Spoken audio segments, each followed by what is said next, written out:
Welcome to Healing Wednesdays, Circle of 12. I am Lee Carroll. And I'm Monica Morani. Happy Wednesday, July 12th.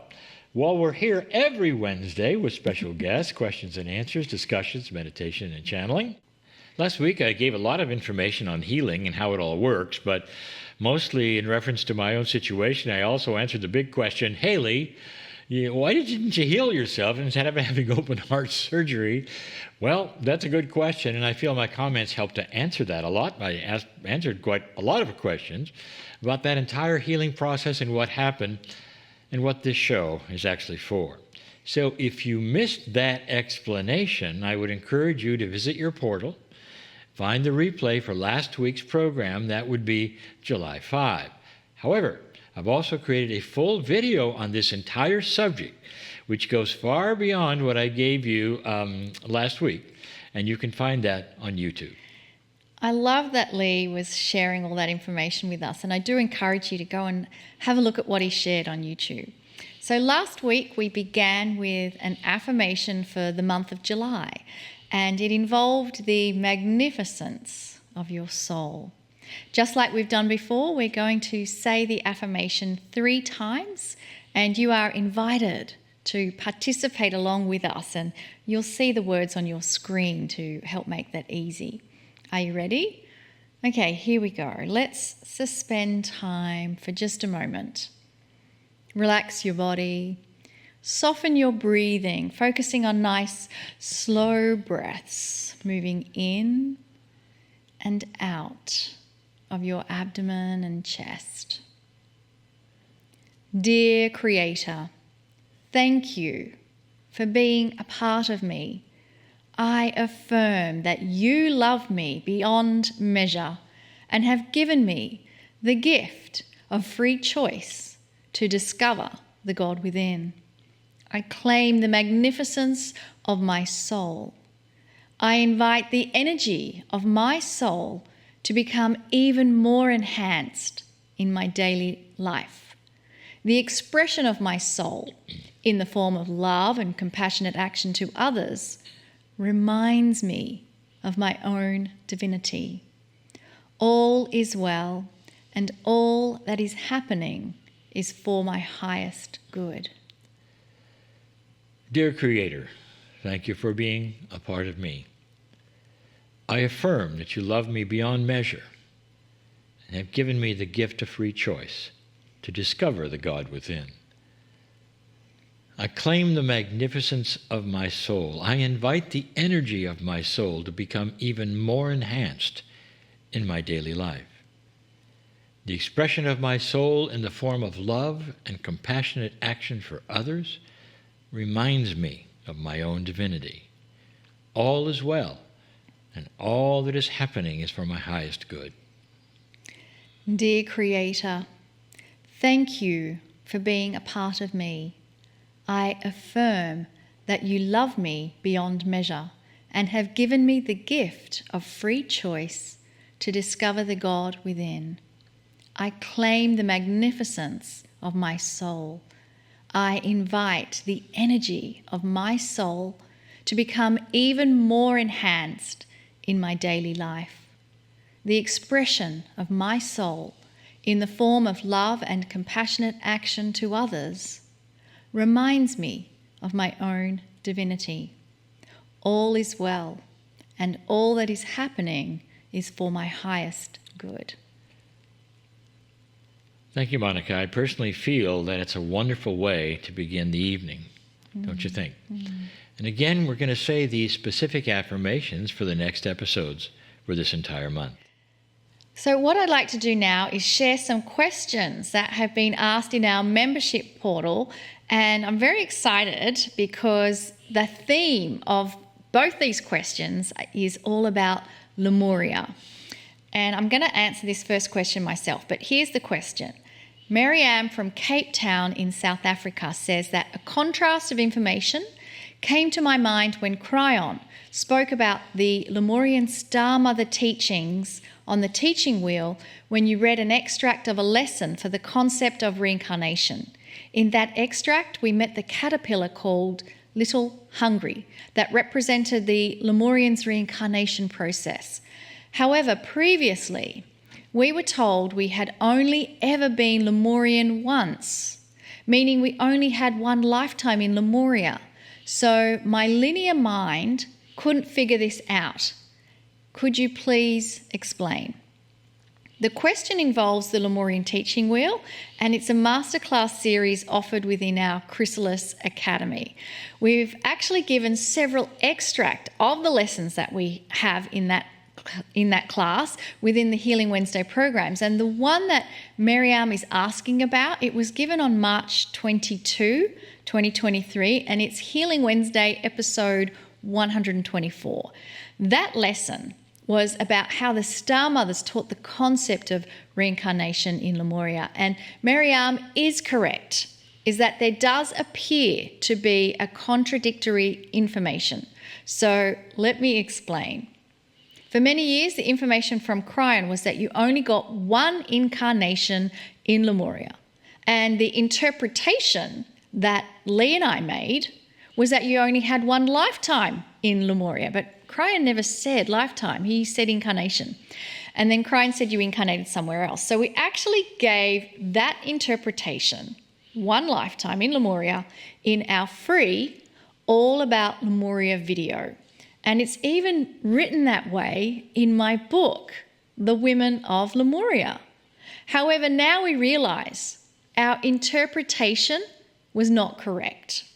The correct information was actually revealed during the study of the Center Return Spoke of the Lemurian teaching wheel. Here is the correction.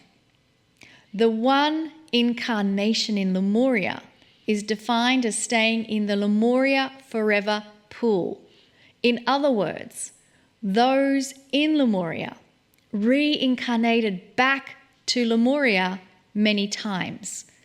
The one incarnation, which is what Kryon always said, was actually a metaphor for staying in Lemuria for the entire time that it existed. So there was no real contradiction. It was just our misinterpretation of Kryon's words. We never ever knew this until we began the lessons on the teaching wheel.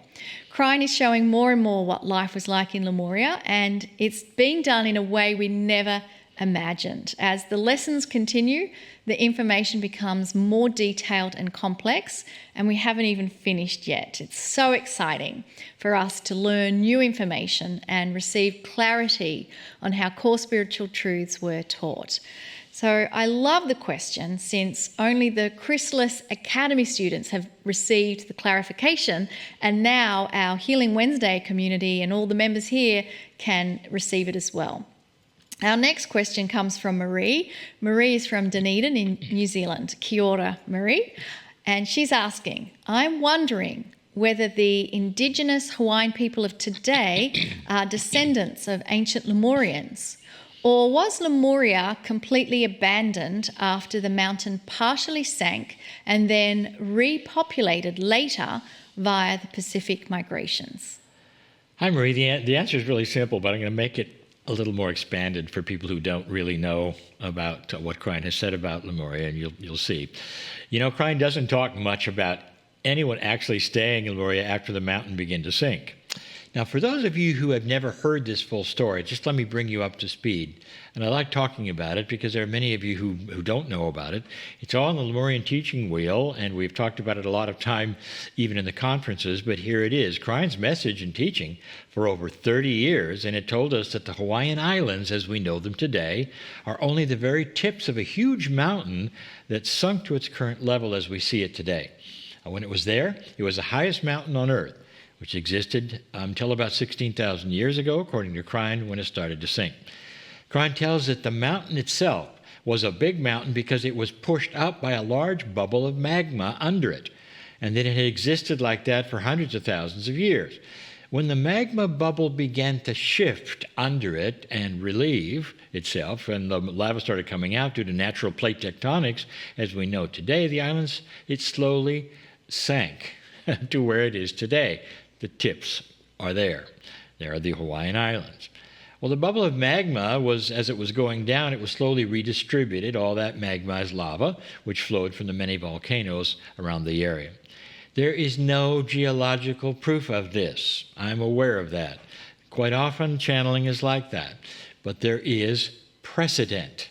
In the valleys of Yellowstone National Park, there are clear marks of major glacial activity that was there millions of years ago. That's right in the middle of a valley, caused from a mountain that got pushed up in the identical way from a bubble of magma and then sank, according to geologists. So there's the precedent.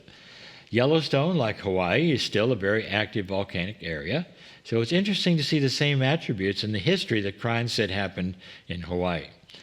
Now, when the Pacific Islands, as we know today as Hawaii, were pushed up into a giant mountain, in all of its majesty, higher even than Mount Everest, Kryon said it was the mini-continent of Lemuria. And that's where we get the idea of a mini-continent. This information has been echoed by others over the years, way even before Kryon. Our teaching course, the Lemurian Teaching Wheel, represents core spiritual information that was taught when Lemuria was stable, long before it sunk. Kryon also says that the mountain took a very long time to sink, and that the Hawaiian Islands today represent, everybody left. That's what I think, and Kryon pretty well has echoed that. After all, there was every indication it was going to sink all the way under, and the volcanic activity that was increased during that time must have been very frightening to the inhabitants. So I don't think anybody actually stayed, and that is the answer to your question.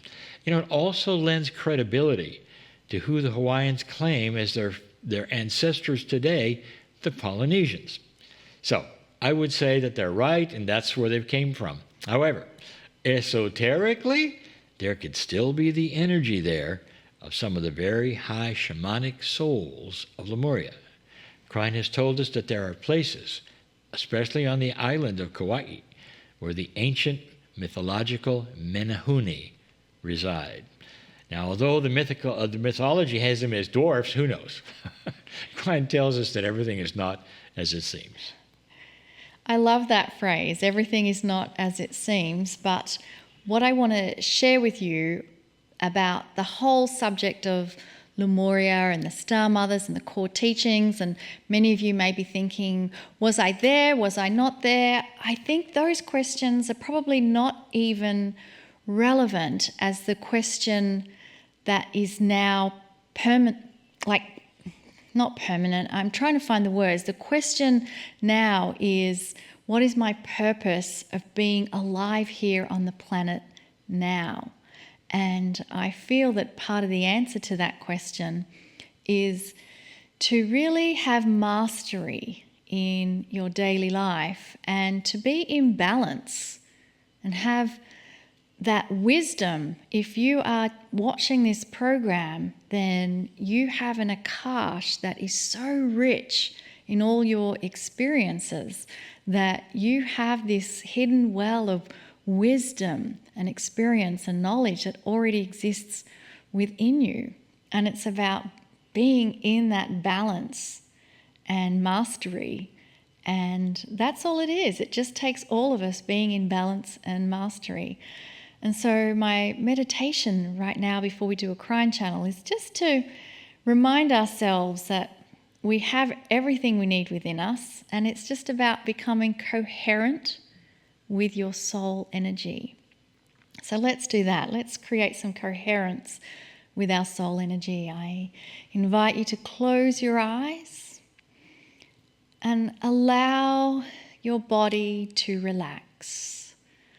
In this moment, there is nothing to do but to be fully present with your breathing in and out, very slowly breathing in and out.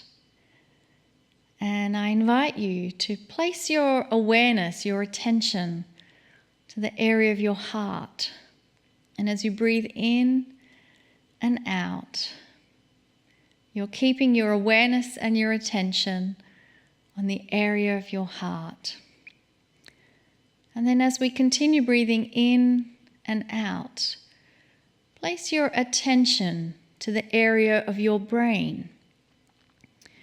As you keep breathing in and out, Place your awareness